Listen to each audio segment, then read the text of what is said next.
doing the thing. Hey, what is happening, everybody? You've never seen this face before, probably, but you're going to see it tonight. I am Josh Nealis from Cutthroat Comics out of Findlay, Ohio, and we are Ohio's most offbeat publishing company since 2015. So stick around, learn all about how wonderful and amazing I am, and we're on splash pages. Yeah. Yeah.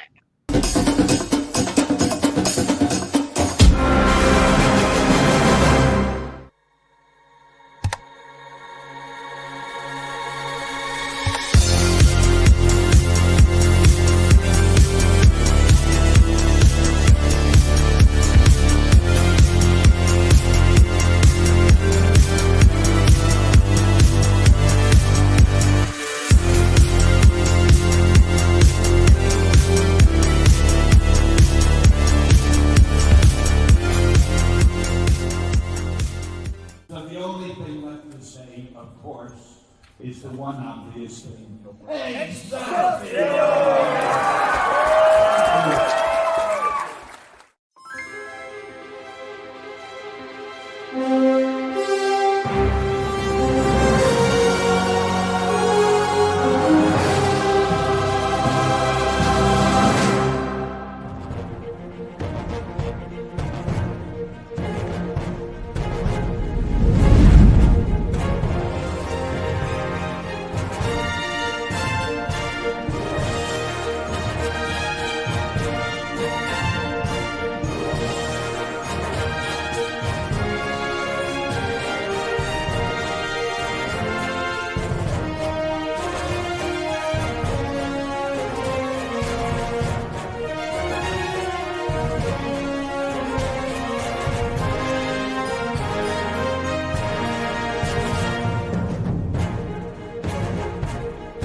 Everyone thinks because you're a zombie, you don't know good coffee. Well, they're wrong. There's only one brew that gets my seal of approval. Deadly Grounds coffee is my guilty pleasure. The aroma is so intoxicating. It brings all of my neighbors out of the woodwork. Deadly Grounds coffee. Coffee to die for and zombie approved. It's good to get a little deadly. Use the front door! Oh, they're so disgusting. The Dorkening and all affiliated shows are not intended for anyone under the age of 18. The following may contain discussions or scenes that have adult situations, graphic violence, nudity, strong sexual content, and graphic language. This show is intended for mature audiences only. Viewer discretion is advised. Oh. Hey, everybody. It's Leo from Splash Pages. Gosh darn, I don't know how I do this, but I got trapped in a box. Like, I thought it was a rhombus, but it's a box. And someone has definitely put on some Gorilla Glue because I can't get out. So I'm really sorry, but we're going to have to do the show without me. So without ado, Carrie, how you doing today out there? Oh, hey, Leo. Sorry to see you're stuck in a box again. I think you got to get rid of those after you're done with your 3D printing. You don't just keep them around. That's what I do. I keep all my Kickstarter boxes. But hey, everybody, happy Tuesday. Welcome to Splash Pages. Sorry, we do not have a Leo tonight. I will be filling in with Reditosker. He's got his Jim Beam. I've got my makers and my nice little Kanban glass. Let's see how many more names I can drop here before we go. Let's go over and see how Drew's doing. Yeah. Wait, who? Oh, me. Hi. Hey, everybody. Yes, everybody. We're on a little bit of a shorter crew, but still just as fun. Leo, as you've seen, is stuck in a box, and our good friend Jar Jar Jeremy is unfortunately not feeling well. So we wish them both the best. We'll see them next week, and we'll go over why later. But first, let's focus on the here and the now on this Tuesday. But will then be now. No, I'm not even going to get lost on that Spaceball conundrum. We have a fantastic guest here. Somebody who we were just kicking it with beforehand, super dope, really chill. And again, we love supporting our independent creators because, hey, listen, we all have to start somewhere. So If you're unfamiliar with his work, he's done a smattering of projects. All we got to read. You might recognize Stingray, Beetle Man, Ginger Avenger, Turkey Sharks. He also did a little work on editing. Tales of Shock and Terror, and of course, Cocaine Super Stronghold. But why let me tell you about his work when we have him here? So everybody, the one, the only, Josh Nealis. Hey, you were doing fine, honestly. Like, you can just do the whole interview for me and just read everything off. It'll be great. Yeah, you're welcome. Yeah, got you. But welcome. Yeah, welcome, and welcome to Loxley as well, if he is still there. He's hanging out in the wings. He's hanging out. Ratatosker would like to say hi to Buddy real quick. He is here, the god of all squirrels. Buddy Skippy. Yay! Yay! Thank you. Listen, I need to say that's probably one of the most adorable bumpers I think we've ever done. Sweet. Absolutely. So now we can say, see everybody, we have kid-friendly days. Yep. Like, no. Sometimes I'm like, we won't get that sponsorship from Chuck E. Cheese, but hey. Yep. Got to mix it up from time to time. Exactly. And then on top of it, I just need to say again, your son, Loxley, as a moderate Robin Hood fan, I would say, because I believe we were talking about that before, that the kid was inspired by one of your favorites, Robin Hood, Prince of Thieves, which has, a mixed feeling about it. I loved it as a kid. As an adult, I realized there are problems. And talking Kevin Costner's accent disappearing mid-movie. Literally just put a hat on him. I was like, hey, everybody, look, John Dutton's going to fight against Hans Gruber. Look there, Yeah. But the funny thing is with Prince of Thieves, I don't want to say it's ruined for me, but I look at it differently now because I've also watched Mel Brooks's parody. So, big fan of that as well. Yeah. It's just so good. Time, Loxley. And honestly, as you guys read through my catalog there, there's probably a lot of Mel Brooks influence in a lot of it, for sure. There's definitely moments of absurdity. Yep. You have a huge grasp on pop culture. I noticed that it's very cramped, and that's something we were told when we were introduced to you, that you are a big pop culture fan, as Drew is as well. Yep. And so, I think you nailed just about every time there was an opportunity for it. You got something in there. You got some really good zingers and and some abstract references as well. Where I was like, and it was really funny. Our friend Justin Cooper, who's the one who recommended, it was like, you're gonna love this guy. He's pop culture. I was like, are you inviting him? Am I challenging him?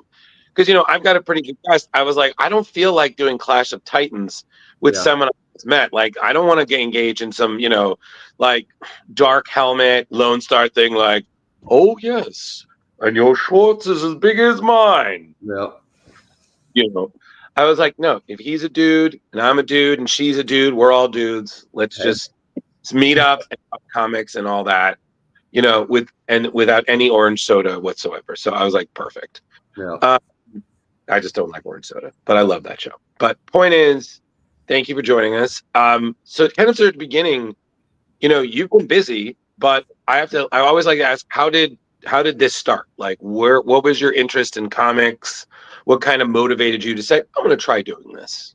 Yeah, it was, I was in a band, a heavy metal band for a number of years. And when that fizzled out, I was kind of going to college and transitioning from, being a drunken idiot into married life and then having a child, in college and all that career stuff.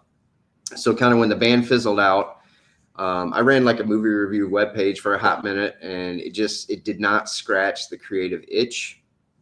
And I had always wanted to write a book. And then finally, just one day, lightning struck and I had an idea for a novel. Mm-hmm. So I did that. And as I was doing that, I was like, I knew I wasn't going to get published, like, because I don't have like a journalistic background or journalism degree or anything like that, writing degree.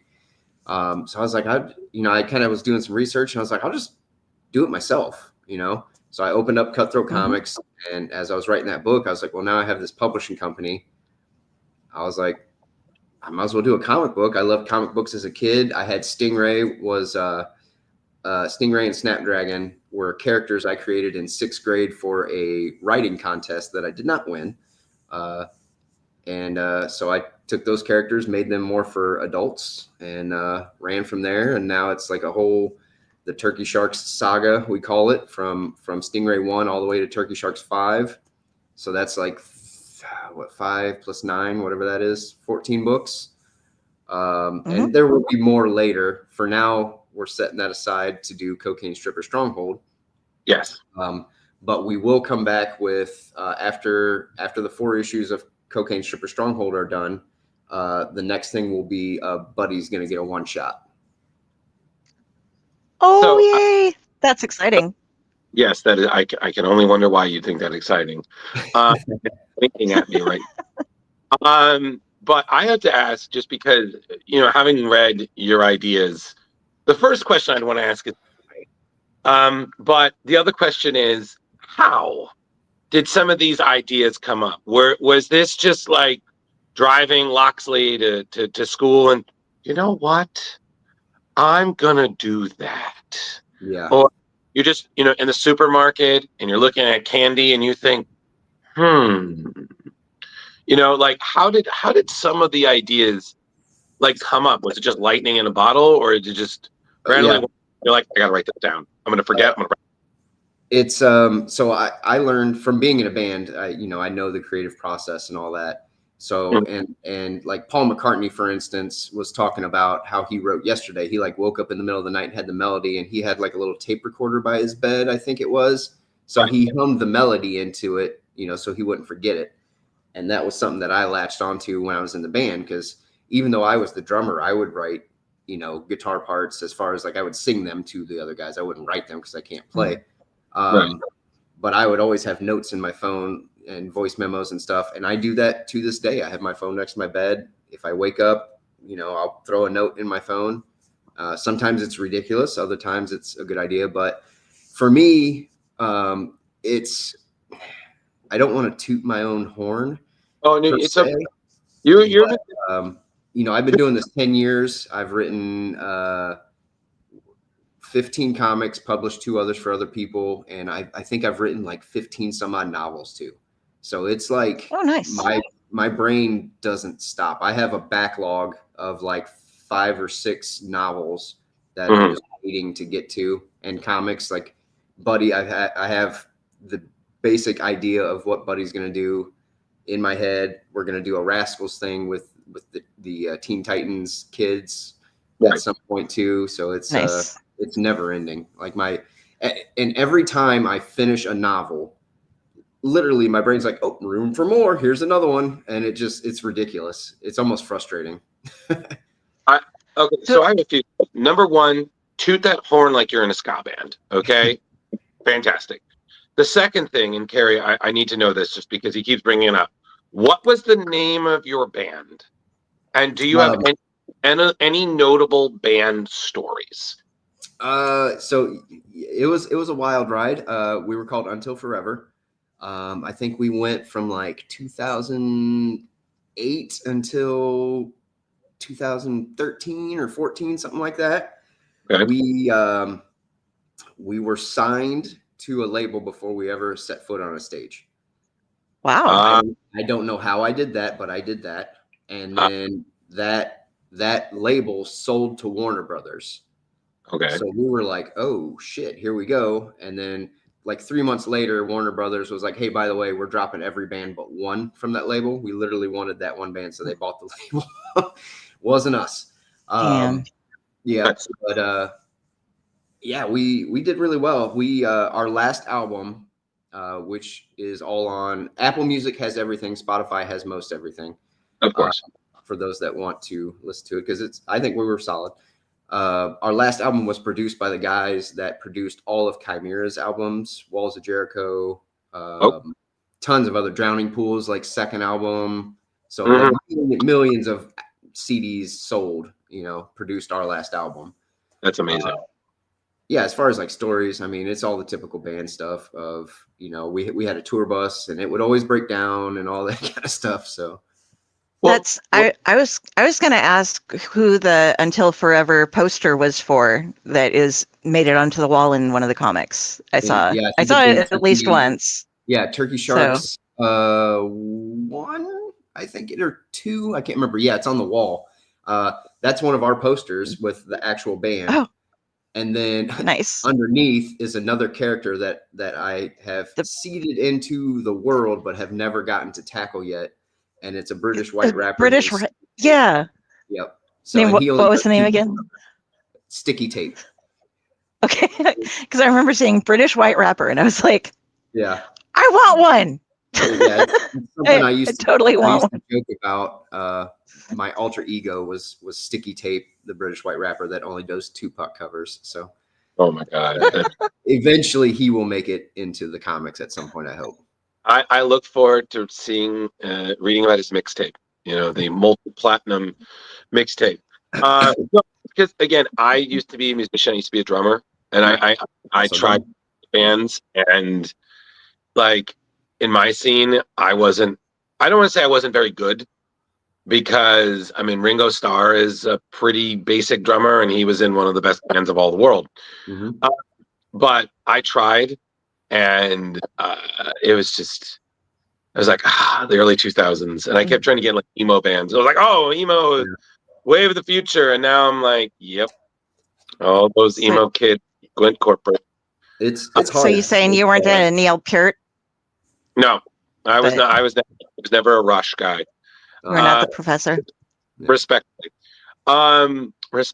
But, just hearing that, I was like, oh man, another musician making it. But what you told me about, what you just said about McCartney, Freddie Mercury did the same thing. He would have a piano above his headrest.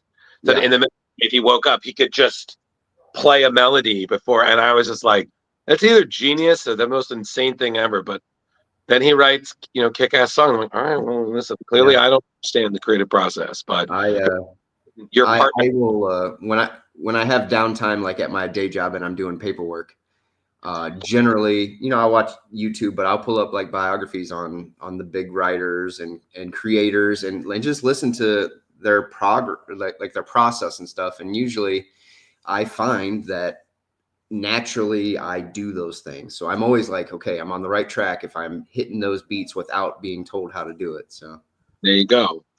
Listen, that's very impressive because I very much need to get back to writing. I used to write all the time, and then life was like responsibility. So okay, we're gonna put this away. Yep. And that dust just keeps picking up. So I'm like, okay. Carrie, I do that, but I sometimes don't understand the things that I wrote. Like I'll put down like White Were Dream, and I'm like, what? And then I look it up later, and I'll be like, okay, so it was a bunch of werewolves that had white fur, or at least one of them did, and they were parkouring around in stripper heels as they were trying to save somebody, but then they slid on gravel, and that's all I wrote down. And I'm just like, okay. It's a premise, but there's a lot of parkour in my dreams, but I don't know why. I tend to parkour on rollerblades in my dreams a lot. Yeah. I can't walk straight through a room without falling over, tripping on something, or breaking a toe. So it's like my dreams allow me to exist in a world where I can move without injuring myself and be cool. But I have one in my notes. I can't remember. There was one in my notes that was so stupid. I think I deleted it because I couldn't come up with anything. Oh, no, there it is. But I woke up in the middle of the night, typed this in, and this is all of it. Let's see if I can make it see there. See. Something red? It just says Gorilla Dad. Gorilla Dad. That's it. Oh, gorilla. Okay. I saw the gorilla. I woke up in the middle of the night, typed that in my phone, went back to sleep, and then it was like 2:00 the next day. I was like, didn't I have an idea last night? And that was it. And I was like, Gorilla Dad, okay, good to know. Call up Keith Champagne. He'll help you with that. He loves simians. They're like in everything he does. Keith has like any chance, if he can slip a gorilla or some sort of simian into one of his stories, he's like, oh yeah, no, I'm just gonna do that. And I'm just like, okay. He's like, yeah, if I ever got to write a Gorilla City story, heaven. And I'm like, one day, buddy, one day. Yeah. But Gorilla Dad, listen, you could just write an inspired by Donkey Kong story. Like, what does Donkey Kong do when he's not fighting Mario? Yeah. Goes home, pays the bills, And I was like, I think it was like a werewolf situation where it was like, but like a gorilla, I think is what the dream was or whatever it was. But that'd be cool. So, yeah. Just transform into a gorilla every now and then. Like, are you reading WTF? Because I think that's the one where it's like this kid it has to do with like this girl whose mom is an ex-punk rocker, and like now she's being a mom, and the kids are like in their punk rock phase and they're hanging out at school, and like the one kid, he turns into like a giant were or something, but he can't transform out, and she's just like, fuck it, you're going to school, I don't care, we don't have time to take care of this right now. And so he's just like keeps going to school. Everybody's like, ignore it, he's fine. Is that a comic book? Yeah. Yeah. Okay. Or FML. It might be FML. Yeah. I'm sorry, I'm way out there, but you just made me think of it. Yes. Take a sip of the burbs. But so back to your work for a minute. Yes. Oh, I need to ask, because you said that Stingray and one of the other characters you said were ones that you worked on in school, and you submitted for contests and didn't work. How are they different than their adult versions? I just have to know, because I feel if you did like a Kickstarter, and like you will get the original pitch. Yeah. These, I would be like, they've come a long way. Yeah, I actually, whenever I get to the Stingray trade paperback, I'm planning on scanning those pages, because it's like 6 pages of the original comic book, and putting them in it as like a special thing or whatever. But yeah, Stingray, like initially he was black with a green cape, and he had like gambit hair, and then his name was Victor Vetrock, because my dad likes Corvettes, so I mixed up Corvette to make his last name. And and Snapdragon was the main villain there. And it's funny because when I read through the initial comic book, like when I made the one I made in 6th grade, the humor's the same. Like it's like, because they're in like a warehouse, and then like one of the henchmen is like, geez, how cliche that we're in a warehouse or something, so it's like still tongue in cheek and everything. But yeah, when I did this as an adult, it's clearly a lot more violent. And see, he has the gambit hair initially. Right. But we changed it once we got to Turkey Sharks. Yeah. And he had a full mask, so it's similar in ways. He used to be able to fly, and he had laser eyes. But now, and like the underwater base was from when I was in 6th grade. Like we kept that. Right. Yeah. So there are similarities. Yeah. So I don't want to show too much of it, but yeah, the claw gun. It's just cool. The claw gun is from when I was in 6th grade too. There you go. I love that.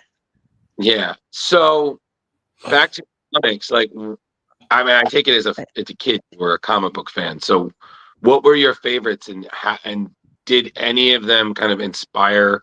Did any particular ones you was like, wow, this is exactly the kind of thing I'm aiming to do, or little Easter eggs in your work? I mean, like you said, you brought up Gambit. Yeah. So you're an X-Men fan. Oh yes. Yeah. Yeah. X-Men, Spider-Man. Trying to remember which ones I like read specifically. It was mostly X-Men and Spider-Man that I read. And then like a lot of the humor is kind of like The Tick, really I'm more inspired by like the cartoons that I watched on Saturday morning. So, okay.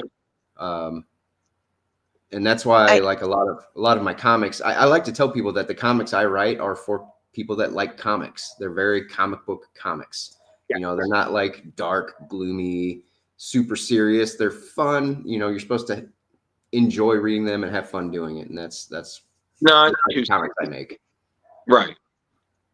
Mhm. I Okay. love how PM has this just total, like when he spends like 2 issues or better trying to come up with a name for their squad, and it's like, nope, trademark, nope, already used, nope, that's trademark too.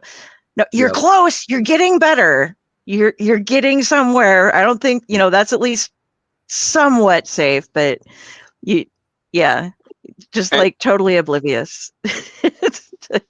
even It does. I mean, Well, I and need he to know, fights was in he all wrestling movies, trying? too. I don't know if you noticed that.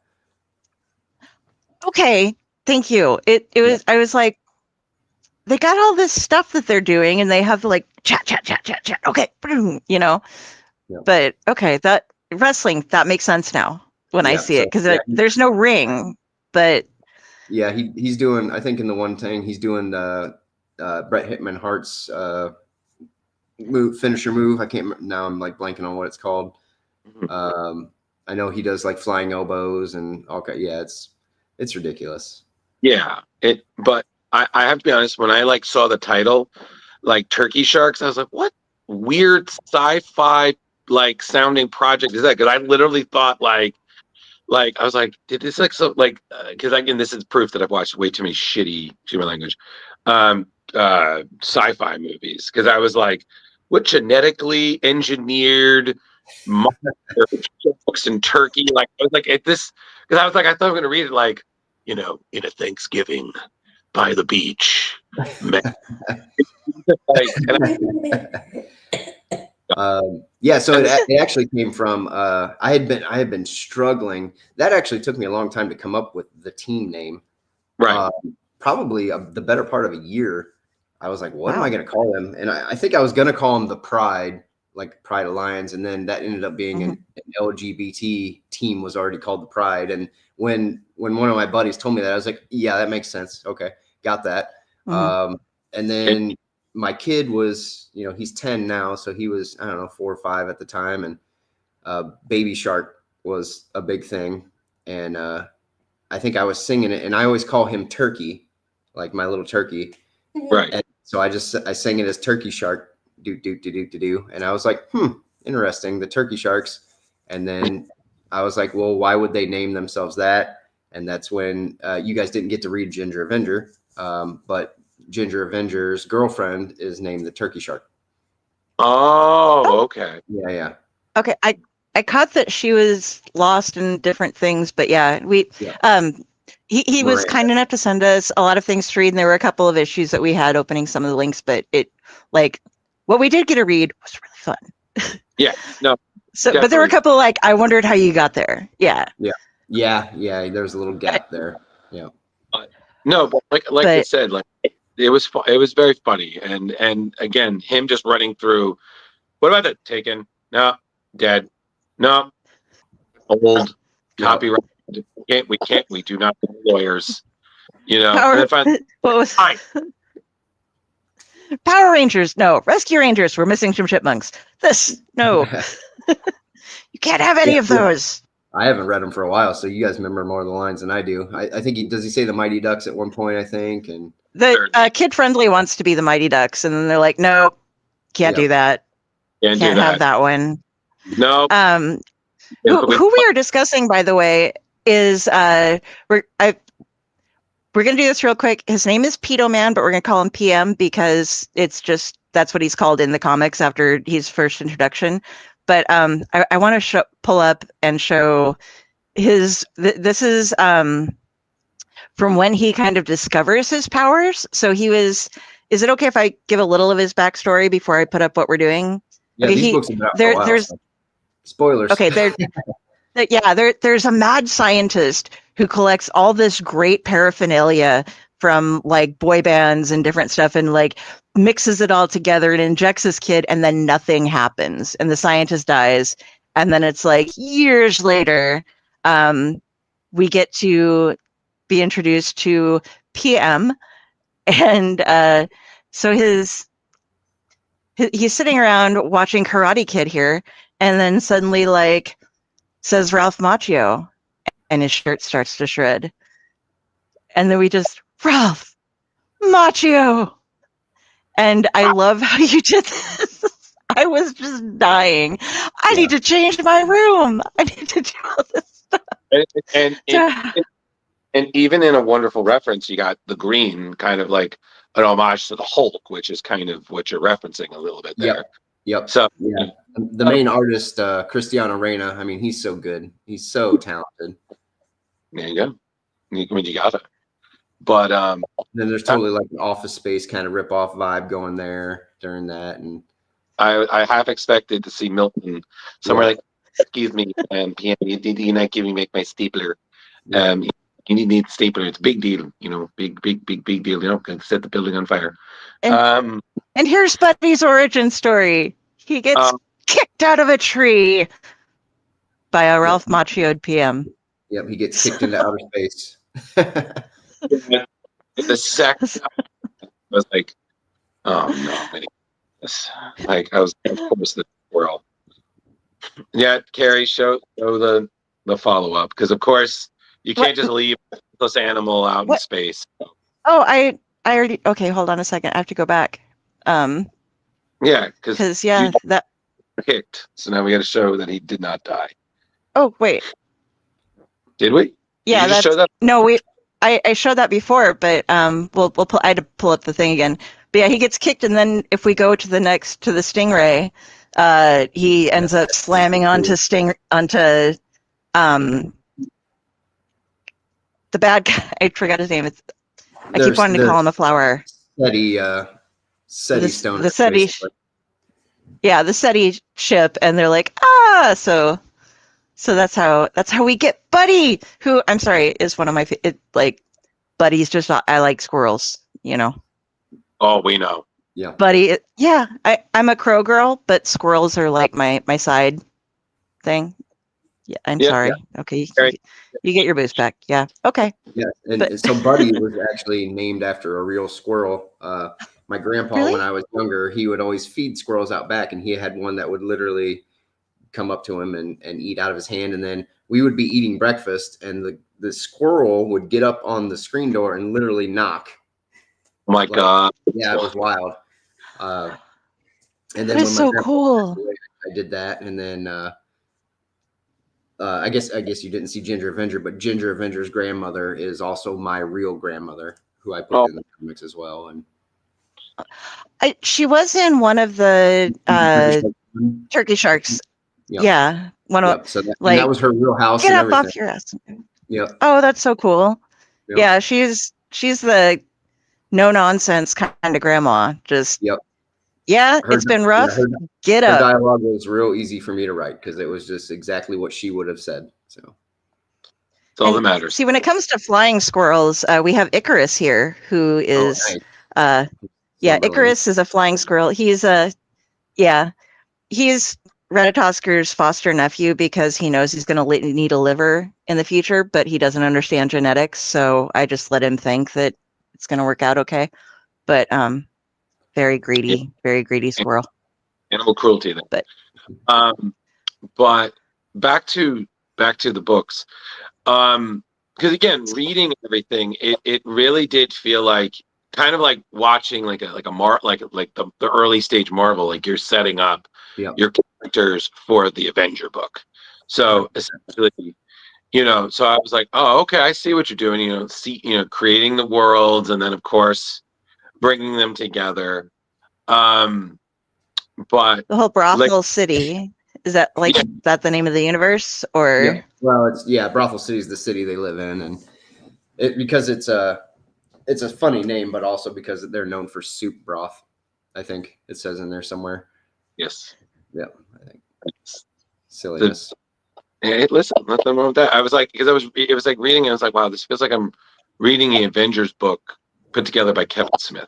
Like it's that's a good way to look at it, I think, and that's honestly what I meant to do. I was, because I actually did Stingray 1, and then PM and Kid Friendly 1, and then Ginger Avenger 1, and then I went 2, 2, 2, 3, 3, 3, and then hit Turkey Sharks 1 through 5. So I set it up. I totally copied Marvel. Not even ashamed to admit it. Nothing wrong with that. How is it? I wasn't able to tell, but I'm assuming it is. Does Kid Friendly really have a British accent? Yeah, I don't Because think it's so. mentioned. Like the one guy's like, "You have a British accent," and he's like, "No, I don't." But he Oh keeps yeah, insisting he does. So, it's just so I was because like, he's so much smarter than everybody else and uses larger words that they think he's British because he sounds smart. Kind of. Yeah, okay, I think pretty sure. yeah, the guy who keeps claiming he's not his kid and get rid of him. Go, go, go. We don't want this little British kid here. Yeah. Oh yeah, that guy. I forgot about that. I intended on bringing him back as a villain at some point, and I may still. I can't remember. It might be in my notes. His real dad or whatever. So, in terms of characters, I mean, you said that, like, obviously, like you said, Gingerbread's grandmother is basically your grandma, and he is that. Are there any other characters in it that are based on like real people? Like someone be like, "Hey, wait a second, I didn't give you permission. The hell is that? There's been to see some royalties, man." Yeah, I mean there are characters that are, and I think in all my books and comics and novels and everything, like there are little bits of people in all of them, but nothing like direct where it's like exactly this person.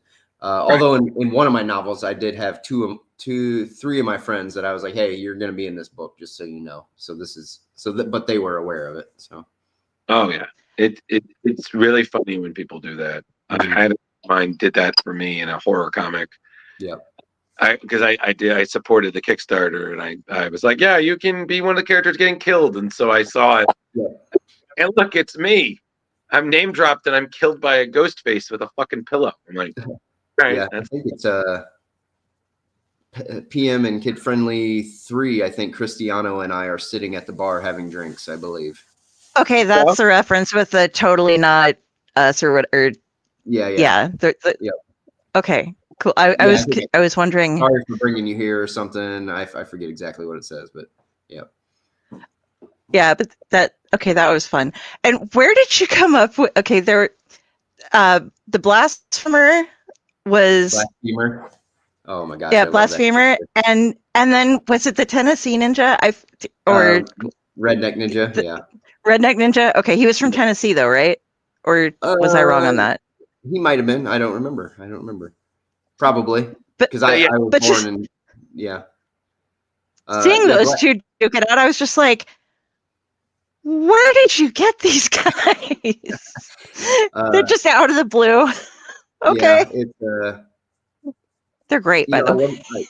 I grew up in the 80s and 90s, so I love ninja stuff. And there's a guy who Ninja Dave. I don't know if you've heard of him, but he's called he kind of lives in a trailer and he does kung fu kicking and Judy chops and stuff.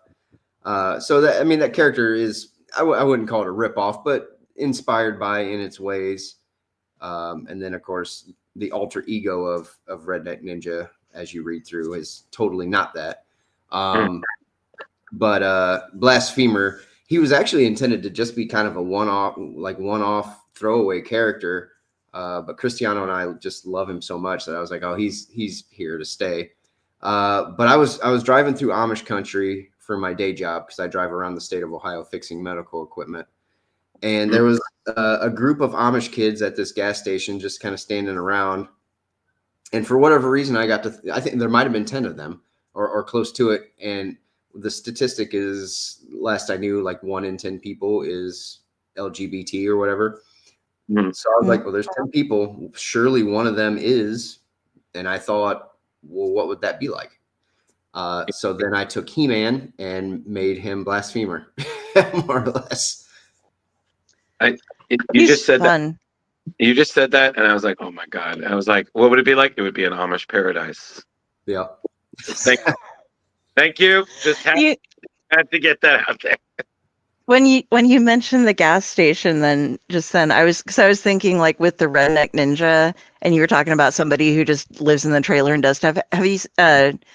Isn't it Ghost World, the movie where they have the guy who's hanging out in front of the gas station? He's like, I got my nunchucks. And he's just like, comes in every now and then to buy a soda.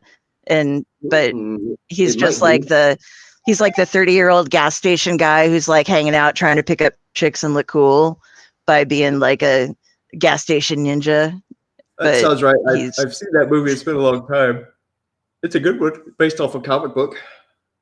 Not Yeah. much. That's kind of what it reminded me of when you mentioned that, because it's like Yeah. only Redneck Ninja actually did know how to do ninja moves. He wasn't just like pretending to be cool. Like he actually even, what's it, Rex Kwon Do or whatever from Napoleon Dynamite. I mean, there's probably a little bit of that in there. You know, out your system.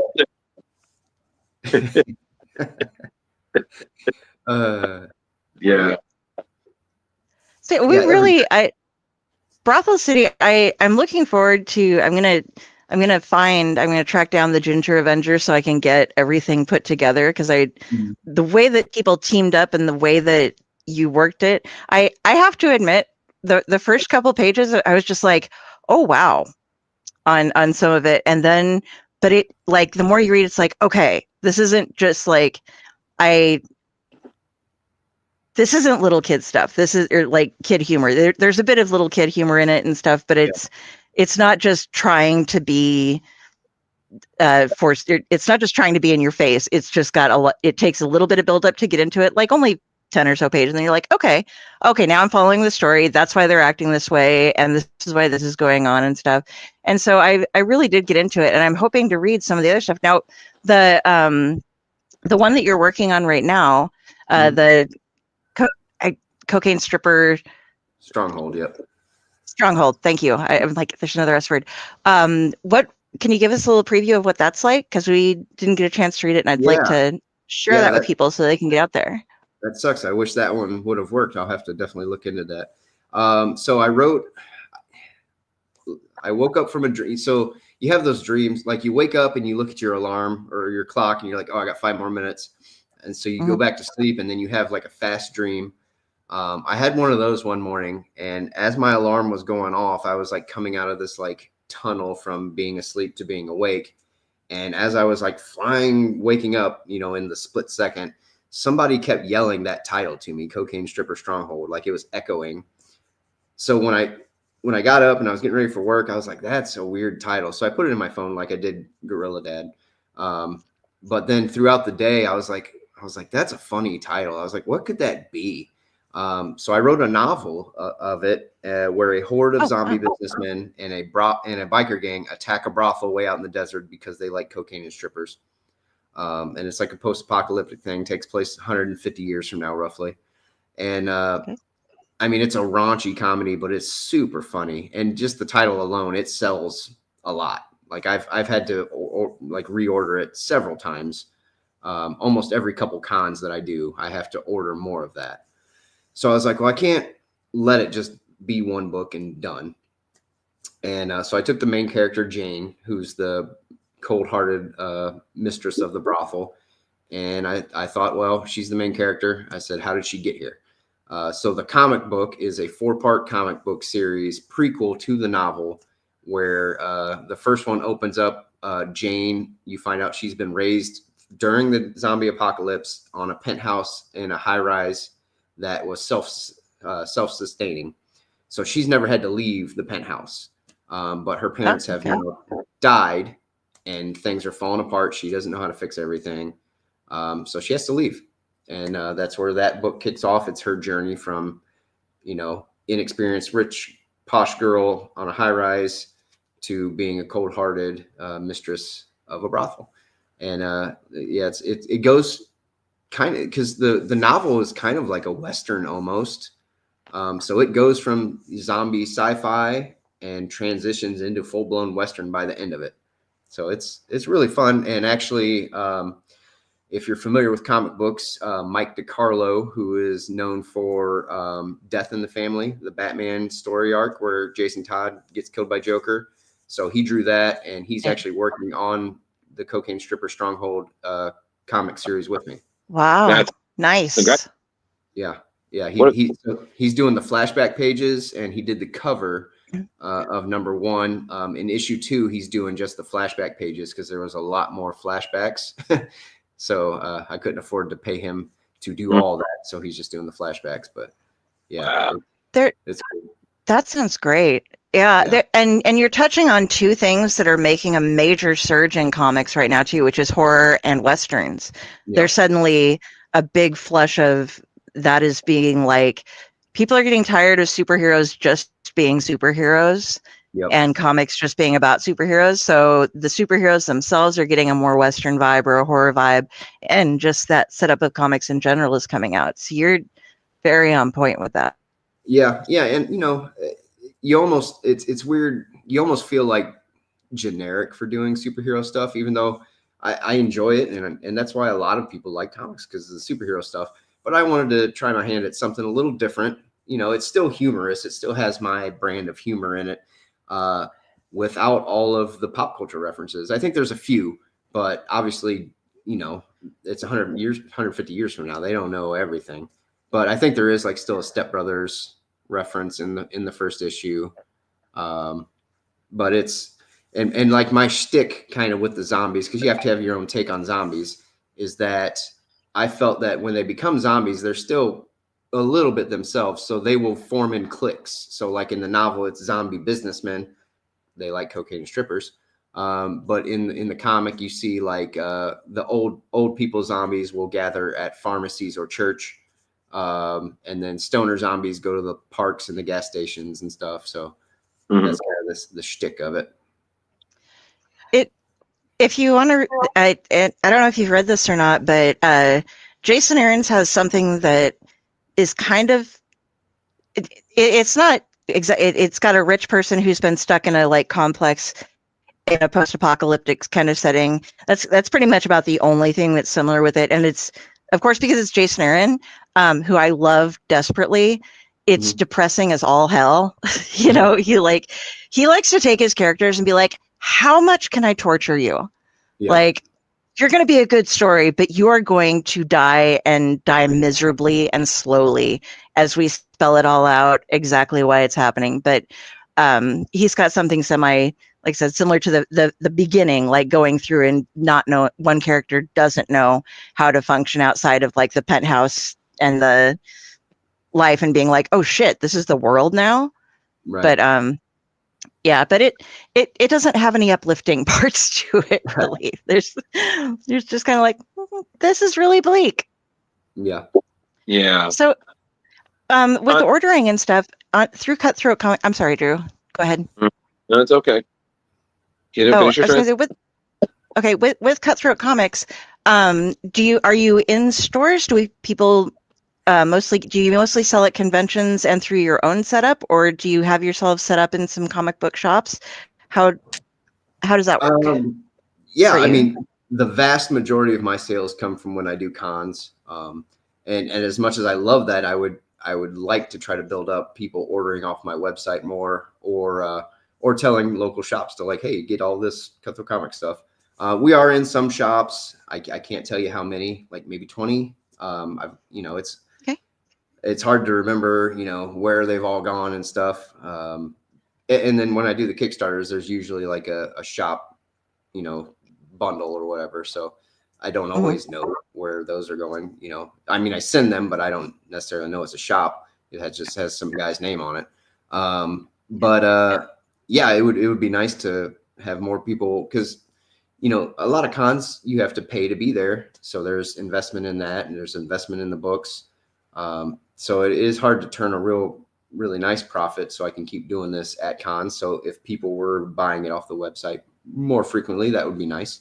But yeah, we do some sales, and I didn't even know that the website wasn't taking like credit cards. You had to do it all through PayPal. I could have swore it used to be through credit cards, and they must have changed it. I don't order from my website, so I wouldn't know that. But luckily somebody was like, hey, did you know that it didn't do this? And I was like, I did not know that. So I spent like freaking a month trying to get that set up. So, but yeah, so now we take credit cards and everything through the website. Oh, nice. Awesome. And yeah, people, if you ever notice something like that, let the creator know, because they might not know. Yeah, I had no idea. Yeah, I was talking with somebody about a Kickstarter thing, and it was like the way their thing was set up was charging people like more for shipping than they were for the comic. And it was just because like one entry wasn't in right, so they just had to go in and fix one thing. So Yeah. so I so know, let them know like, so that they can sell more. yeah, when I set up my website, I think I had like my mom go, I was like, hey, go buy something real quick. And she did, and it worked. And I was like, perfect, works, So Mhm. I never bought anything off there. So it was nice for somebody to tell me. Yeah. So another thing I wanted to bring up is I saw that on top of comics, you also do some, or you or Cutthroat Comics does some work on kids books. Yeah, I have a series of kids books. There's 3 out right now. I will probably do a 4th one, and that would probably be it, unless I have another idea. But it's, Judy and Her Blue Cape is the first one. Judy and Her Big Stupid Bully, and then Judy and Her Irrational Fears. Follows a 3rd grade girl. The first one, she has to move to a new town and adjust. The second one is obviously about bullying. And the 3rd one is recognizing the difference between like being afraid of the dark and touching a fish, and then actual fears like cancer. So it's a good series. That's great. Like, yeah. How is it marketing though when you're like, okay, at the end of PM, we're Peter Man, we have like, and here's a kid's book. Yeah. It's, when people ask that, because a lot of writers, and this is something when I first started out, I read about a lot of writers, they stick to kind of one genre. They'll do sci-fi or horror or whatever. And I was like, I don't want to do that. This is my baby. Cutthroat Comics is my thing. I own the damn thing, so I will do what I want. So I've kind of, if I come up with a horror story, so be it. If I come up with a sci-fi, then perfect. And I've written all that stuff. So it's I write whatever I want to write, and it's almost I want people to walk up to my table at a con and find something for them. And that's part of the reason I did the kids book, because I have a kid.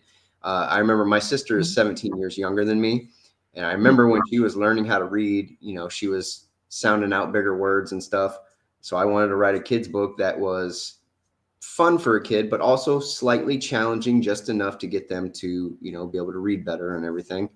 And it's fun. Well, like my first novel was a dark comedy about suicide, and I followed it up with the children's book. So I wanted to do like a total 180 from this super dark thing to something lighter. Are your prose novels available on like Amazon and such as well, or? I believe did some of them are physically. I believe they are all digital. The problem with Amazon, and I'll say this for anybody listening, if an independent writer like myself has a book on Amazon, go ahead and buy it. But if you can get it directly from the writer, do that, because Amazon actually makes more money off those books than we do. Yeah, so definitely. But if it's digital, then do what you got to do. So, of course, yeah.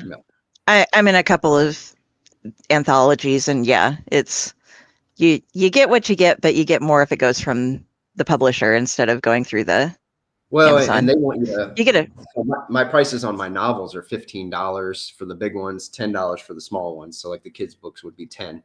But something like Amazon, like just to put it on there, you have to charge that amount. Like that's what they get. And then you have to charge more just to get any type of profit off of it. I think one of my books, they were wanting me for a physical book that it had to be like $30. And I was like, I'm not charging. That's not what I charge. I charge 15. So that's why I think a couple of them are still on there, just because they were there pre the changes. But yeah, I think all of the digital are available there.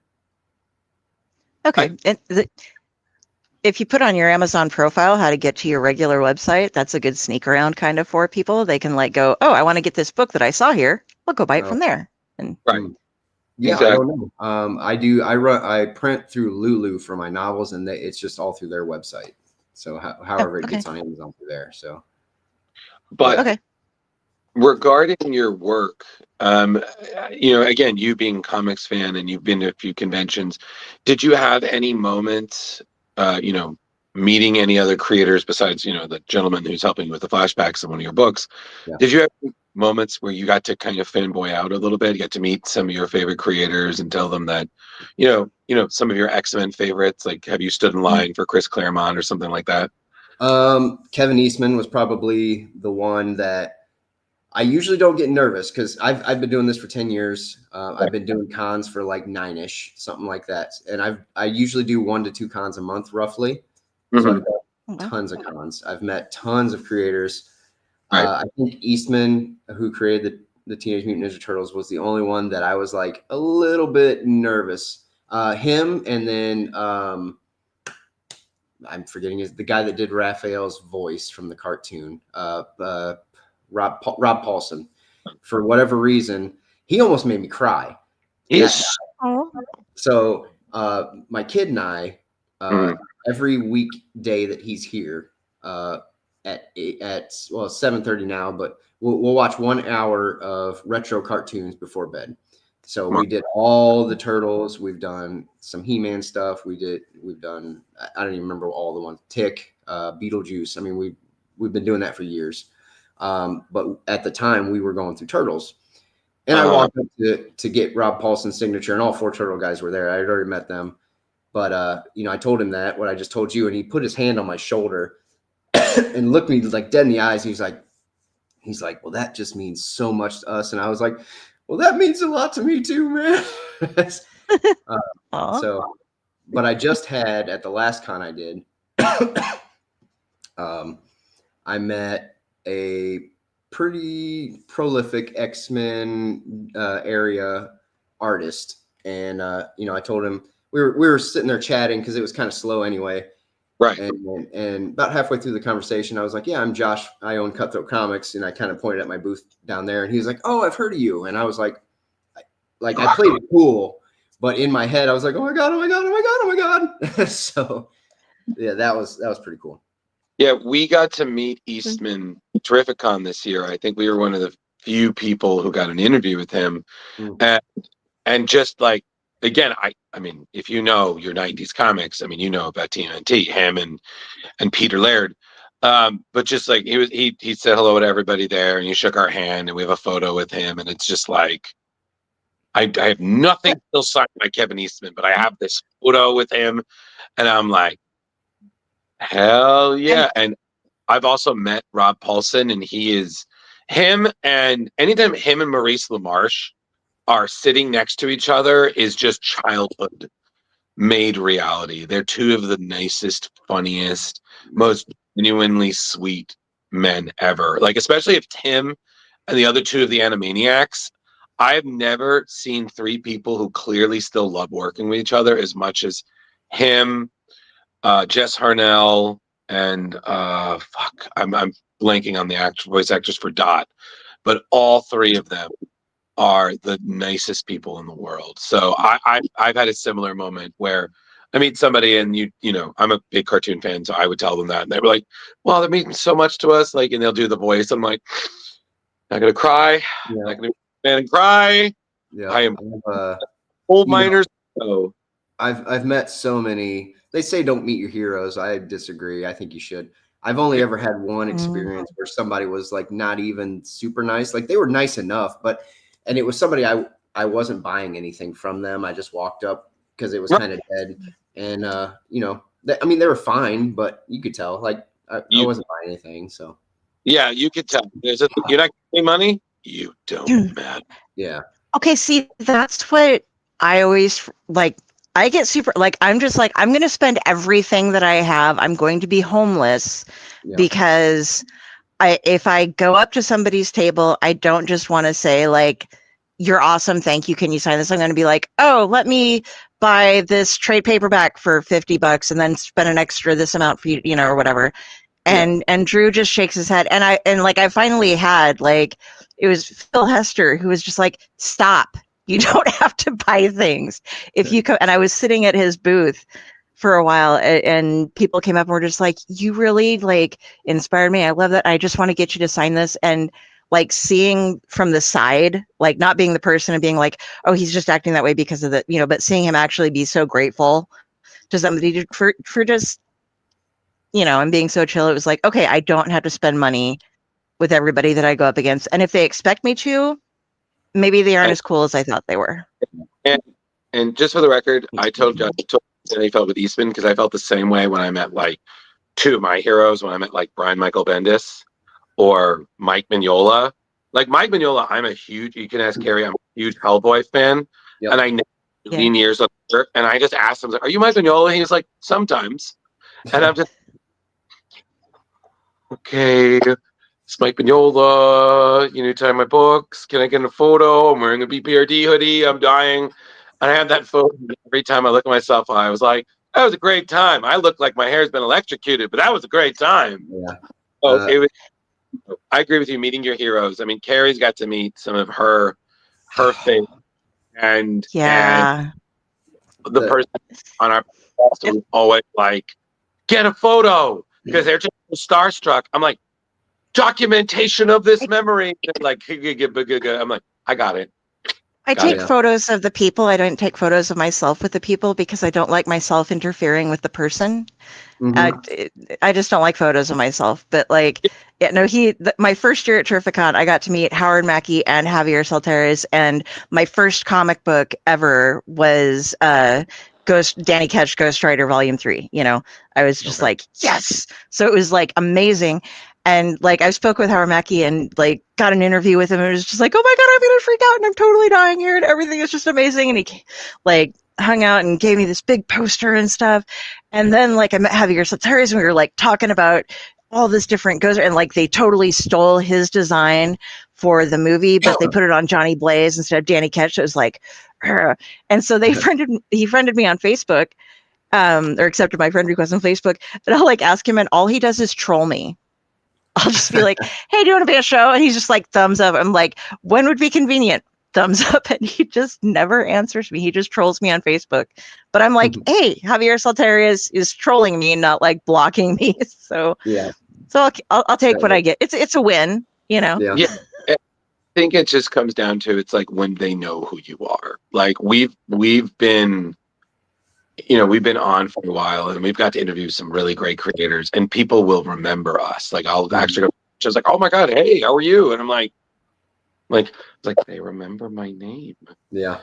Like I made it. But it's very cool. So kudos. This guy gets me memories too. Yeah. They'll be like, oh, you're the one with the squirrel. Yeah. Okay. I remember you. Yeah. And okay, you can have, just because, yes. But yes, you give me a story. But a story I like to tell, because it still makes me chuckle. I think it was right before the pandemic. I was at Wizard World Cleveland, and I was walking back from the bathroom, and I was pecking away on my phone, not even really paying attention. There was a girl in front of me. She was maybe, I don't know, 18, 20, somewhere around there. And I saw her stop, so I stopped and I looked up, and then Jason Momoa was like walking right at us, and I was like, it's Jason Momoa. I didn't really pay attention, and then he walked by kind of laughing, and I was like, why is he laughing? And then I kept walking, and the girl was still standing there, and as I walked by, I looked over, and she was like doing that. It was just so funny. It cracks me up to this day. I've met Jason Momoa.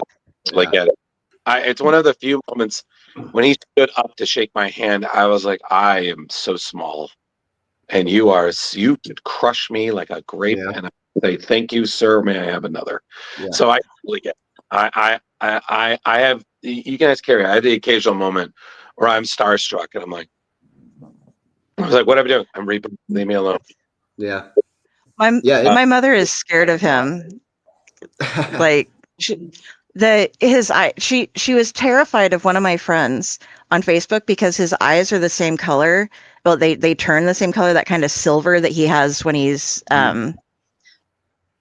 Not Namor, the other. Yeah, thank you. I'm like, the other one, when he's Aquaman, and she was like, his eyes freak me out because he looks like Jason Momoa, and he freaks me out because of his eyes. And I'm like, okay. And so like my stepsister is in love with him. So it's one of those, like, in my family, we have a girls chat and we like post them up, and like one person's like, and the other person's like, That's funny. Totally would have been that girl in front of you.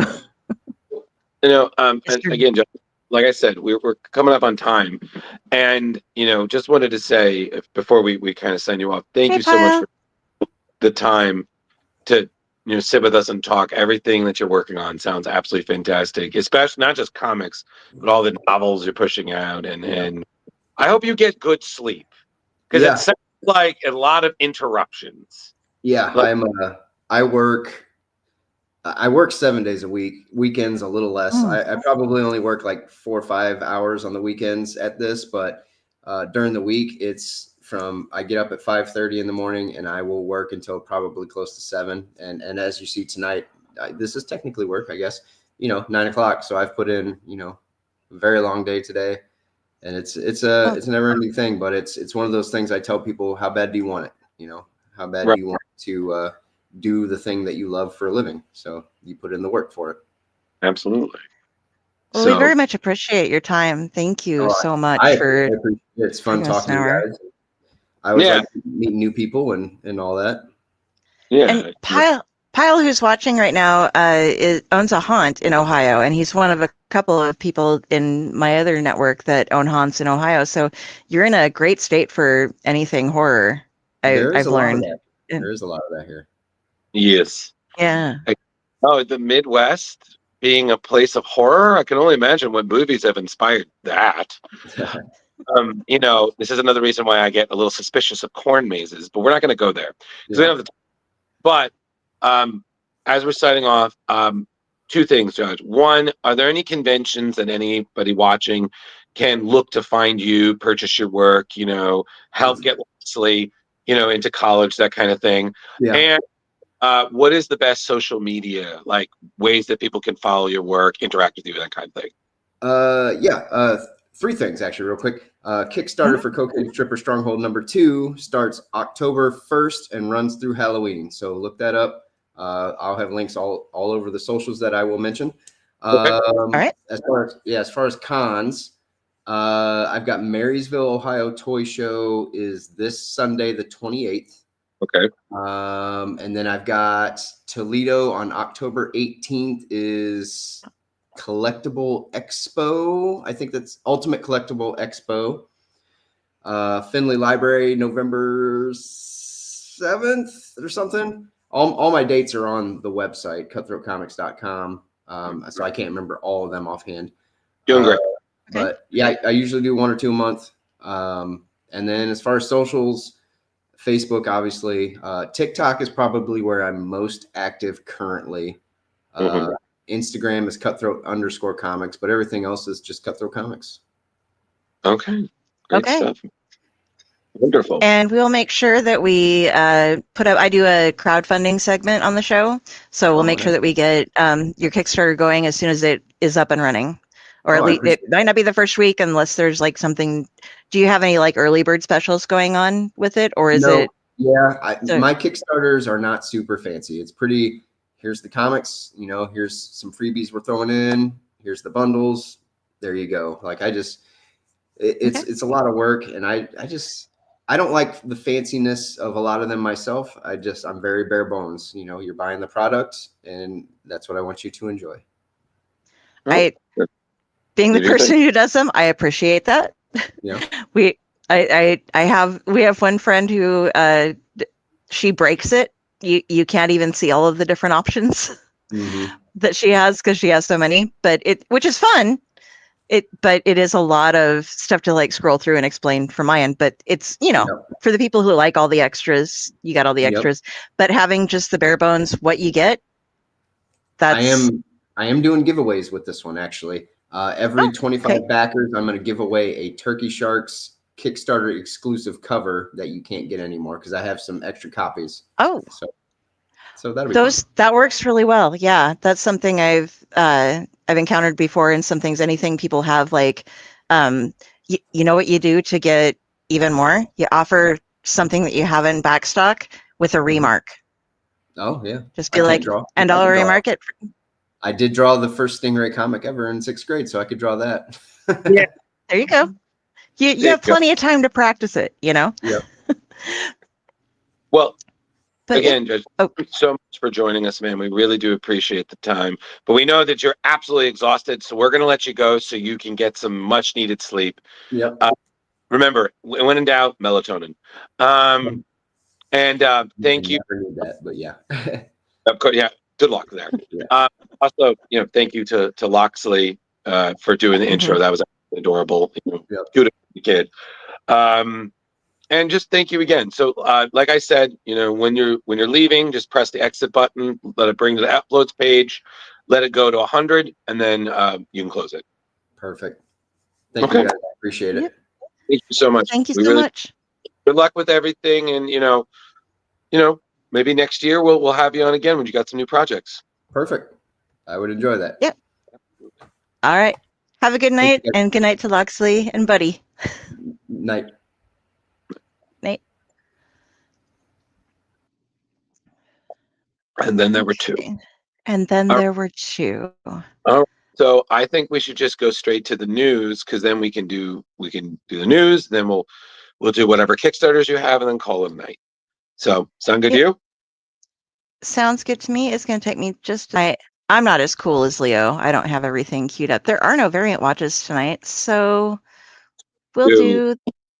Drew's News. Exciting tales, fresh comic views. In the pages, heroes fly, villains fly under the sky. From Gotham's dark to Metropolis views, we cover stories old and new. Drew's News, your daily source for comic clues. Join the fun, it's a heroic cruise in the world of Drew's Comic News. One day I'm going to do, and it's going to be hilarious. One day. He's got his own podcast now, by the way. It's nice. So okay. I don't know if we ever do, but if we ever have him on, he has to see that. Can you imagine? I think so. Absolutely. I think that would be great. All right. So we have some news tonight. Drew is going to handle the news because it's Drew's news. Really short. Bam. Okay. Yes. So, as we saw, that's when you start. As we saw this summer, we had Marvel's swim special Friends, Foes, and Rivals, bringing back Marvel's long-standing swimsuit edition. They're keeping it going with a seasonal twist. So this December, Marvel will debut the Winter Break Special Issue 1, which is a one-shot showcasing Marvel's heroes in stylish winter looks and cheeky cold weather scenarios. So we're going to have writers Tim Seeley and Tony Fleeks. Oh, wow. Teaming up again with artist Nick Bradshaw, delivering a nice story with a bunch of top-notch talent like Kari Andrews, Annie Wu, and a couple of others, with a great plethora of brand new pinups. So expecting the X-Men, Avengers, Spider-Man, other fan favorites like over there, Deadpool, enjoying everything from snowy slopes to cozy saunas, showing off dazzling seasonal fashion. So Marvel's been teasing equal parts action, relaxation. So we're going to see the best of the Marvel universe in hot tubs, hot springs, possibly even hot yoga in tongue-in-cheek fun. So this, as you've seen there with the cover by Greg Land, this will be arriving in December. So I gotta say, I really like the covers that Greg Land have been coming out with recently. They're quite fun. Yeah, he's definitely a favorite cover artist, but more on that later. What's next on news? Next, we have She Who You Always Walked Behind in the Game. True. So Dark Horse has recently announced Tomb Raider Sacred Artifact, which is a new series starring the great Lady Lara Croft. Written by Casey Gilley from Buffy the Vampire Slayer, with art by Antonio DiCaprio from Kayla, with colors by Aaron Angolini, and lettering by And World Design. So this will be beginning early next year, aka 2026. So this will be a 4-part adventure seeing Lara going on a worldwide hunt for a dangerous and familiar artifact after that a stranger has absconded after Croft Manor is burned down. So Croft Manor, of course, being her family home. So the destruction of it forces Lara to take stock of her life and figure out what's important to her. But this confrontation with a quote-unquote mysterious foe who's got their hands on a dangerous artifact will launch her into a cross-continental journey doing what she does best: raiding tombs and questing for legendary artifacts. So the first issue will be released on January 14th, with a main cover there by Taryn Clark. So this comic marks the first for the franchise since we saw Jackson Lanzig, Colin Kelly, and Philip Sevio's Inferno, which was released to coincide with the last video game in the series, Shadow of the Tomb Raider, in 2018. So this book's arrival will also mark the 30th anniversary of Lara Croft's debut in the original Tomb Raider game, which, as we know, launched on the Sega Saturn in October 24th, 1996. So Wow. if you're a fan, check this out. Should be a pretty decent journey. I can't believe that was that long ago. It seems like I guess I wasn't a Tomb Raider game player, so listen, I I played it somewhat, but I will say I do love when people cosplay as the original Tomb Raider with the Square butt. painted torso. I mean, I love all of them, especially, but like that is a special place in my heart because I'm like you go, like remember that questionable anime. I have seen more than one article about the progression of her butt, and that was why you walked. It was like you set the camera angle behind, and you would see like it went from being square to a little bit shaped to where ooh la la, it became quite. And speaking of square, yes, okay, so this one I'm excited because this is tying into the Ultimate. So, as we've seen, Miles Morales, aka Spider-Man, is currently in the Ultimate Universe, teaming up with their Spider-Man, the Ultimate X-Men, Black Panther, Wolverine, in a desperate battle ahead of the Maker's return, which will be in Ultimate Endgame, which is essentially considered the line's climactic event series that's launching in December. So as we know, that book, which is currently written by Dennis Camp and Cody Ziegler, who's the writer for Miles Morales Spider-Man, that wraps up October 22nd this month, which is essentially ending with Miles's return back to the primary Marvel universe. But apparently, he's not coming home empty-handed. He will be entrusted by Iron Lad, aka Tony Stark Jr., Tony Stark, with a handful of origin boxes. So those were, if you haven't read the Ultimate Universe, origin boxes were things that Iron Lad and other members of the Ultimates gave to heroes in the Marvel Universe as a reminder of who they could have been. Because in that universe, the Maker has essentially controlled the universe to the point where he's eliminated a great majority of Marvel heroes. So the origin boxes were meant to kickstart certain people's abilities and such. So yeah. So again, like I said, excuse me. Incursion issue 5 will be available on October 22nd.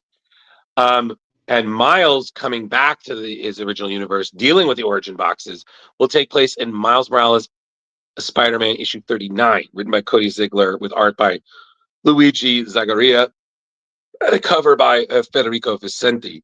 So again, the point being is he's bringing these origin boxes. All it's needed to bring familiar powers to whoever opens it. So who's going to get their hands on these powers and what abilities are they going to gain? So these are going to be scattered throughout the Marvel Universe in 2026. So there's a lot of potential here for new stories and rises of new heroes and villains. So, I mean, what we're seeing there is essentially a sneak peek at Spider-Man 39, Miles Morales Spider-Man 39. And of course, the teaser cover for Incursions issue 5. So, man, that's going to be something else. It's pretty freaking cool. So, and I wouldn't be doing my best Fleo if I didn't ask. Do you think that there will be like some mystery unboxings? I honestly, I can't even say so, but probably. Like it would be cool if they had like a superhero unboxing video, like on the they're just like, what powers am I gonna get? Oh, I'm the Toad. There you go. I don't know. I always felt he was kind of the saddest. Yes, but all right. So now that's the news. So Carrie, it is now your turn. It is now my turn. I need to get where we're going here real quick. Sure, but and if I'm, it's not a lot of Kickstarter. It's been a minute, but what are we doing today? Today, well, first, first. I'm getting some stuff opened up in the background here real quick, so that I'm ready. But first, I'm going to actually open two things that I got, or show off two things that I've kind of partially opened already, so that I could have the tape not stick on me. So forgive me for a second here, Drew. You may comment, but I'm going to full screen myself so I can show you guys some stuff that I got. And this is, I mean, we had Pino Man earlier in the episode. We had a kid open the episode that is probably going to be one of our most not safe for work episodes this year. But yeah, so I got Tales from Aerotech Volume 1. It is, it's sex robots. It's an anthology of stories, and I can't actually open any page to show you what's going on because it's all not safe for work stuff. It's really fun. It's not total. I mean, like, okay, there's not safe for work sub content on every page, but it's not all horribly nasty. There's just a lot of naked people that I can't show you in here. But when I got this off of the Kickstarter, I also got, some nice signed little prints. This is an advertisement for one of their robots that you might want to get in the future. That was a print as well. Nice cardstock going here. Some fun little stickers. And then this was really cool. It's an enamel pin. Oh, wait, there we go. For the company. But it is definitely a 18 and older book, but it has some really like psychological stories and stuff in it. It's, it's like you have these robots and they aren't all, I mean, it's not horrific in ways that you think it might go, but there's some like, oh, what if they malfunction? What if this happens? Do you develop attachments? And it's got some really fun stories in it. It's more than just like, oh, this is, the P word. It's not just that. And then the other thing that I got, and this one is lovely and in a nice Gemini mailer,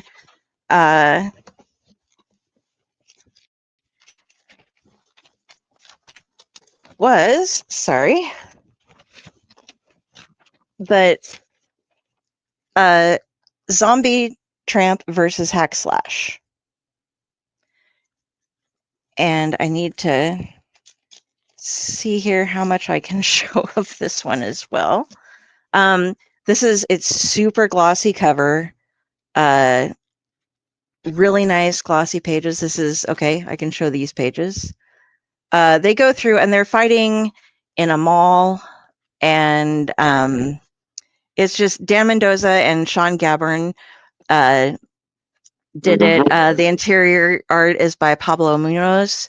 It's beautiful work. The comic is super sturdy. It's thick, and it also came with a bunch of little. I need to set this aside so I don't end up with my comics on the floor.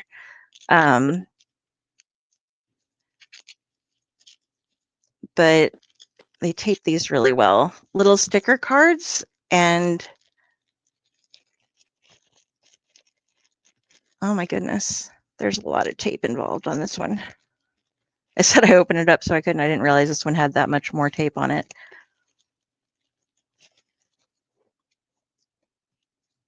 But yeah,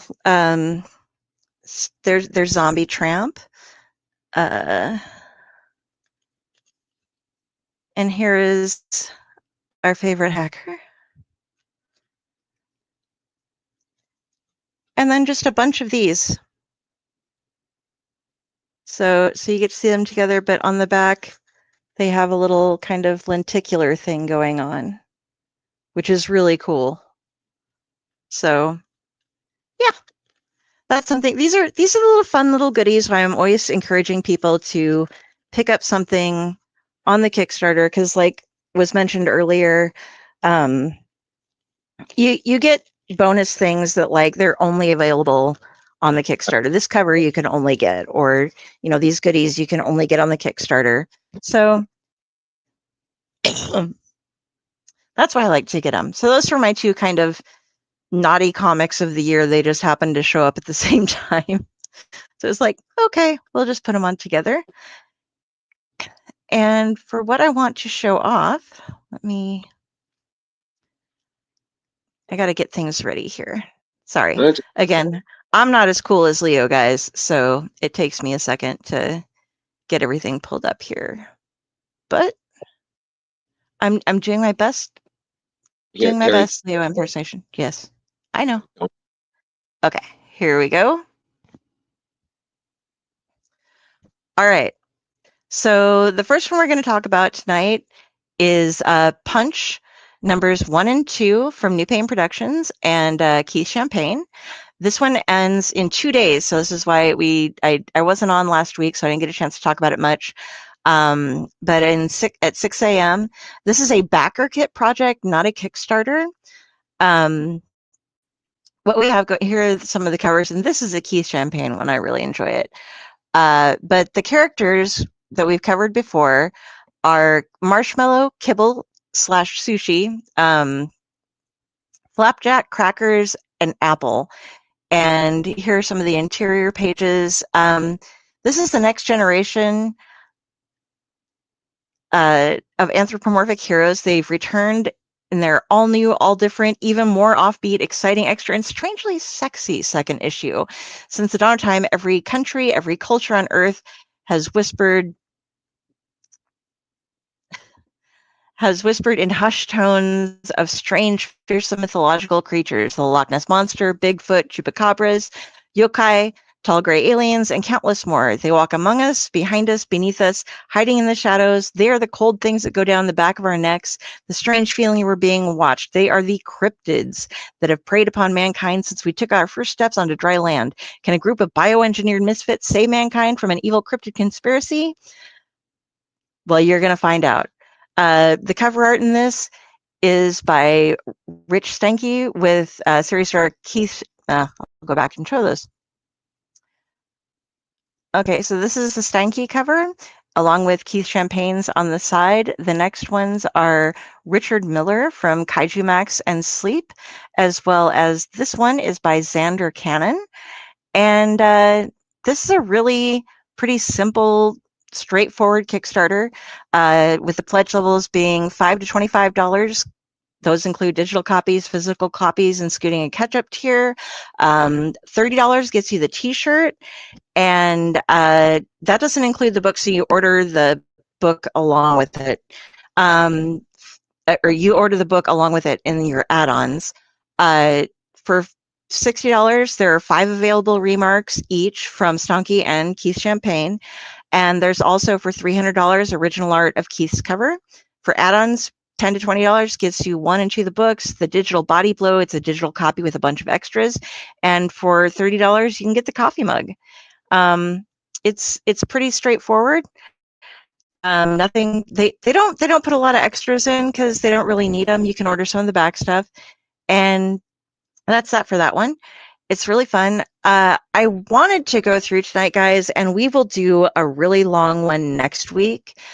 But Worthy Chaos Redemption with Carissa, who I was mentioning earlier, it will be reaching the last day next week when we bring it up. But if you want to go over and check that out, it's a Worthy Chaos Redemption. It's horror supernatural comics 1 through 15.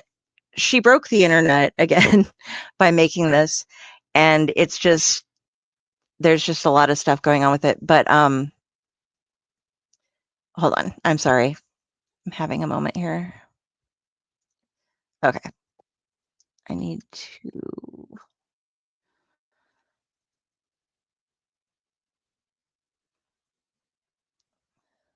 get this on. Okay. Anyway, Carissa does amazing things. Worthy Chaos, it has, the thing with it is there are like over 100 add-ons. There are plushies and coins and all sorts of different things that you can do with it. We'll do a really in-depth look at them next week because she's also got this great wooden engraved box and a bunch of other stuff. But like I said, I'll show you next week, but go check it out now so that you can get in early. And this next one, I was really fascinated to find this. I saw this guy on Wordloon, and then I suddenly was just like, oh my God, I have to show this off because this is really neat. So this is Evil Knievel from Ryland Grant. And I was fascinated. He's putting out this Evil Knievel comic, and a lot of people, I am of the right age, but I guess in my household it wasn't a really big thing. But Evil Knievel was a real life hero to a lot of people, and so Ryland Grant, who has so many credits to his name, Half Evil Comics, he's the publisher of The Jump, The Breach. This is going to be up on Kickstarter through October 16th, 2025 here, 10 p.m. So you have 23 days left, and it's already funded, but there's some great stuff. There's some stretch goals that I'm not going to show. You need to go and check that out on your own. But the legendary daredevil Evil Knievel is making a death-defying leap into comics with his very first full-length series from the fine folks at Half Evil Comic. Ryland Grant, like I said, The Jump and the Peacekeepers, artist Dave Acosta from Terror War, Elvira, and Dragon, letter HDE, and editor Ari Nelson with some real bitchin' covers by Ray Anthony Height, Flops, Joe Pinto, and Fabio Alves. They're bringing us this really great comic. They got everything cleared with Evil Knievel's children and the museums. Kelly Knievel is his son. They're bringing us just a fabulous story and some really, really great merchandise and covers. He was an iconic motorcycle daredevil. If you haven't heard of him before, I'm sure you have. He made the leap from rural county fairs to sold out stadiums through his combination of bravado, determination, promotional genius. He went out, he jumped things, and even if he failed and hurt himself, like there were rumors that he was in a coma after he missed a jump, he would go back out and jump something even bigger. He gave people just something to look forward to, a really emotional deep dive, and what it was to be a hero and what it was to be a man for a lot of people in their formative years when he was around.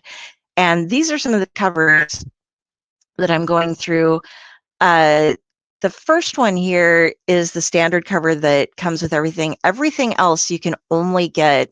It's by the way, Fabio Alvarez and Edson Ferreira, as well as Ari Nelson. This next one over here, the rest of these completely you can only get on the Kickstarter. So this is the cartoon variant by John Pinto. This is the vintage variant by Flops. The smooth variant by Ray Anthony Height. This is a limited foil pinball cover. There are only 50 of them. And this is an uber limited brushed. Okay, it is uber. It's hi. This is the uber limited 50 of 50 brushed foil Evil Knievel #1 pinball machine variant cover, signed, numbered, and remarked by Ryland Grant. This one is a 35 limited edition issue of a metal cover that is signed, printed on an actual piece of metal, numbered and remarked by creator Ryland Grant as well. This is some of the interior artwork you can check out. Here's one of his jumps going on. There's a lot of stuff that comes with this that is free. Everybody's going to get it. One of the things is the Evil Knievel fan club.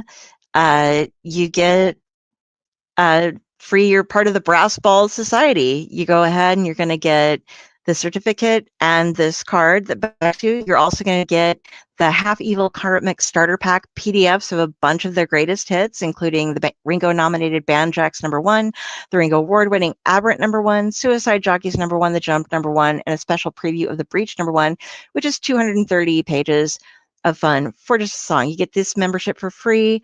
There are some enamel pins. These are posters that were made, and they found old posters and recreated them on older pieces of paper.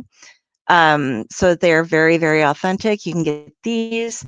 You can get these enamel pins that are super fun.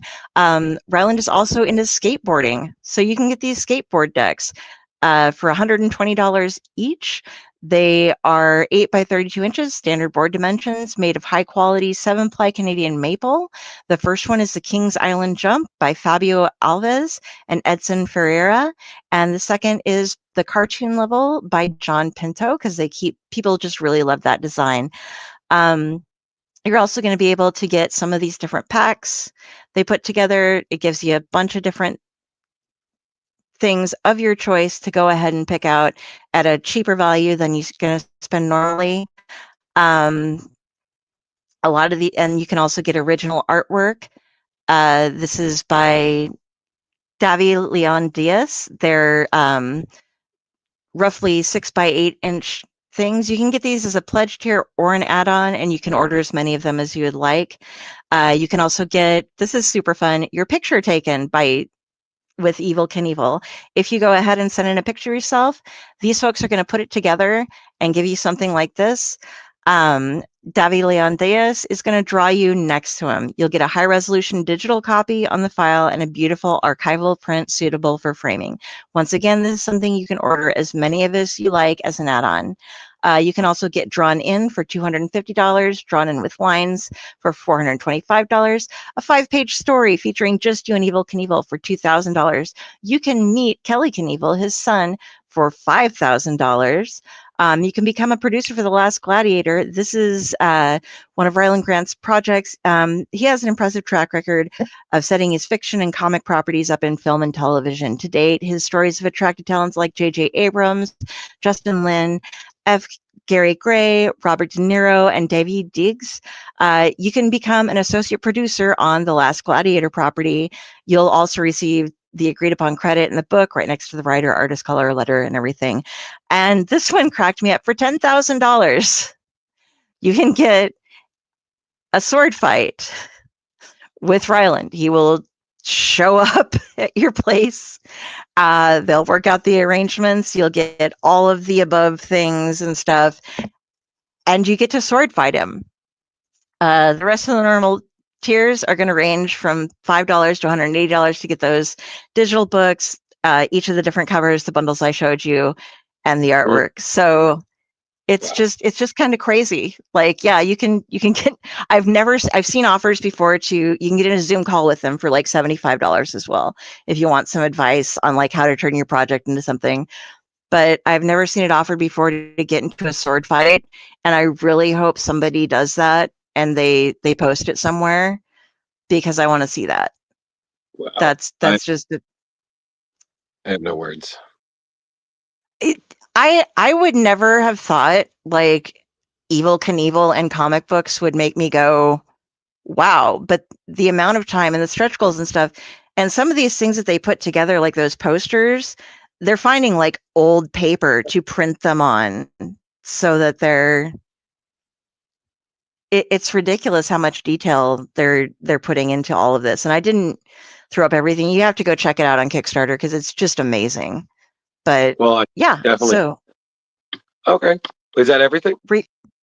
I want to give proper time to Carissa's. So like I said, go check it out on your own. If you don't, we'll do it next week, but then you'll only have a day to pledge, and there's so much stuff. It's wonderful. But were you an Evel Knievel fan, Drew, when you were are you, or? No, I know of him, but I was never really the biggest fan. But I respected his work. You know, his daredevilness. Yeah. Yeah, but I mean, listen, all sounded fantastic. I really hope it gets fully funded and then some. And God help whoever spends the 10 grand to get in a deadly sword fight. So I don't. Yep. So I think that's pretty much it. So Carrie, I guess let me talk about our guest next week, and then I guess we'll sign off. So yeah, sounds good. So yep. So me, Popate. Yeah. Trying. Hey, everybody. There we go. Thank you so much for joining us. If you really like what you see here first time, please make sure to like and subscribe on our page on YouTube. Splash Page is a comic book club. We also are on Facebook as well.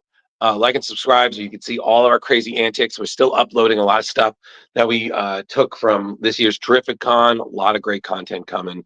And we have a lot of great guests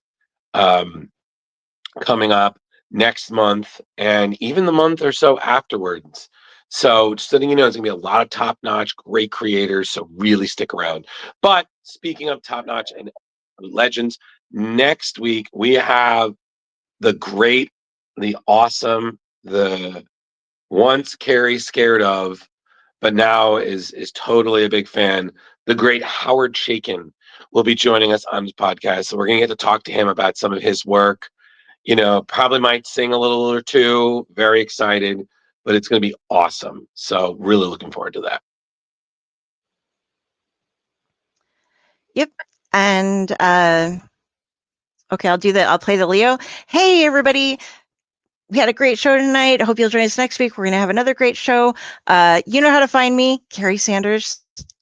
Go over to Facebook, find me there. If you see an intimidating looking crow, that's me. I'm judging you. That's how it works.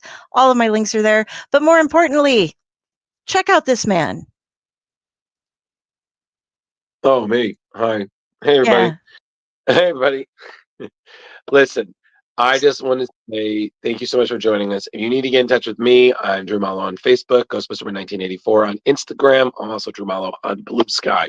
There's a lot of things I'm working on these days, so I'm generally pretty busy, but I swear I'll get back to you within the next year or two or decade. Point is, thank you. You're great and wonderful. But Sorry, right. I just like seeing how many of these we have. It's great. All right, everybody. Thank you so much for tuning in. Have a good night. Please like, subscribe, follow, whatever platform you're on, and be good to each other.